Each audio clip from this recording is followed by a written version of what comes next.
His name was Daikon, a despicable monster that corrupted the teachings of the Saiyan scroll.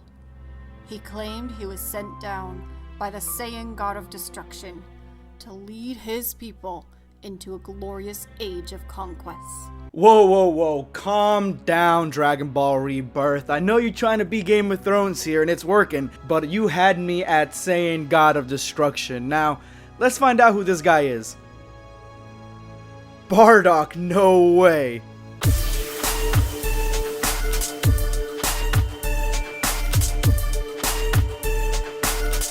Know your place, worm. Prepare yourself. Damn Saiyan.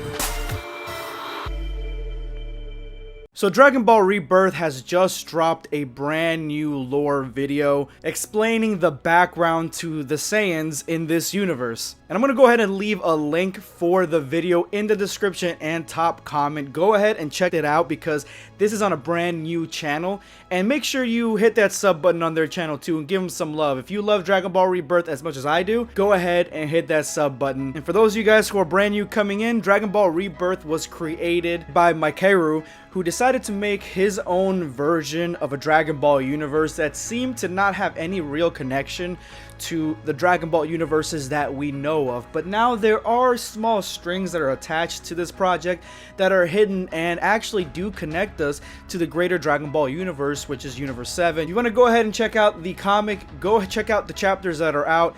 I'm going to leave a link in the description below so you can go ahead and read the comic. Pause the video, then come back so that way you're not spoiled about anything. But I am about to go ahead and give you guys a little bit more insight as to where this universe lies. And it has been confirmed by Hikaru that this universe that we see in Dragon Ball Rebirth is in future Trunks' timeline. But this lore video was beautifully done. The artwork is fantastic, just like it always is in Dragon Ball Rebirth.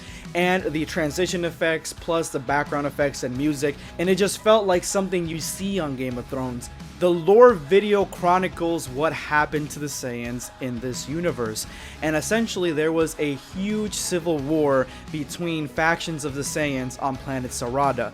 And so one of the factions actually got a Saiyan leader that says that he was sent by the Saiyan god of destruction to lead them into a new path to conquer their enemies. So I know what you're thinking, Saiyan god of destruction, who could this be? Well, there is another manga property that Hikaru works on, and it's on the website as well. It's called Dragon Ball Ascension, and it only has 2 pages, but I talked to the creator, and basically what he says is that the Saiyan god of destruction is Bardock, but more specifically, he's the Bardock from the Xenoverse storyline. And he got sucked through different time periods until he ended up as the god of destruction for this universe.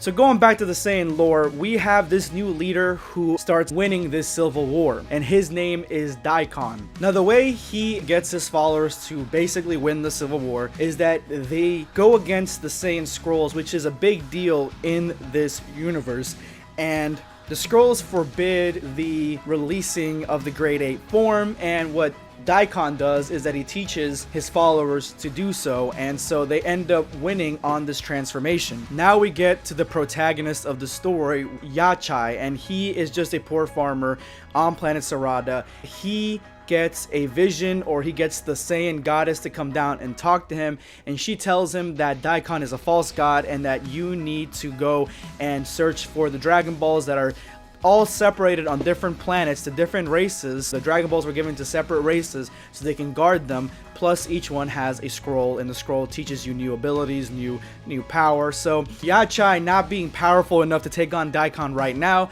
ends up leaving Sarada and going to these different planets to do exactly what the Saiyan goddess told him to do. And the different planets are, I believe it was the Namekians, the Tuffles, the Frost Demons, the Humans, the Yardrats, and another race that I didn't actually quite catch, but there's another one in there. And this is where the lore video ends.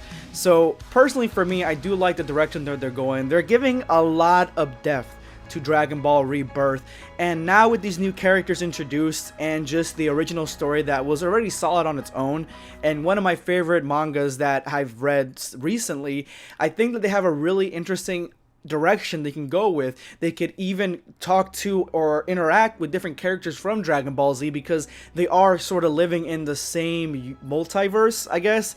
And so they did a really smart thing here, plus still having the main timeline that's so rich and has such a interesting premise already with the characters that we already have involved in the main storyline. So I gotta give kudos to Dragon Ball Rebirth for the grand scheme that they're trying to build here, the huge world that they're trying to patch together. But anyway guys, let me know what your thoughts are on Dragon Ball Rebirth and this lore video, and make sure you go ahead, go to the video, hit that subscribe button if you're a fan of Dragon Ball Rebirth or you're a member of the Black Squad, and show them some love, because we need to show these up and coming Dragon Ball fan manga creators the love that they deserve.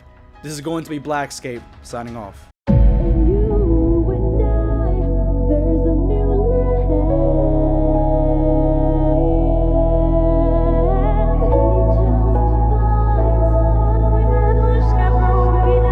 Sanctuary.